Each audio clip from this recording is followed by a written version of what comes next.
திருச்செந்தூர் கோயிலிலே வேளாடணும் சண்முகா,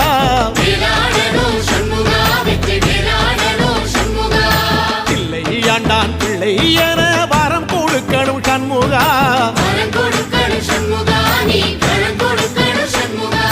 கண்ணுபடும்படி சண்முகா இந்த காலம் முழுவதும் சண்முகா, உன்ன நினைக்கிற சண்முகா நல்ல செல்வம் பொழிக்கணும் சண்முகா, சொன்ன வரங்களை அள்ளி கொடுக்கிற கொடை வள்ளலே சண்முகா, கோடி வணக்கம் சண்முகா, பல கோடி வணக்கம் சண்முகா.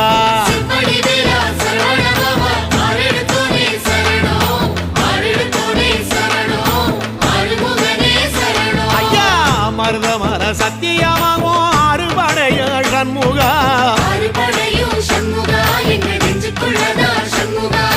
தங்கரதா ஏறி வந்து நீ எட்டி பாறையா சண்முகா.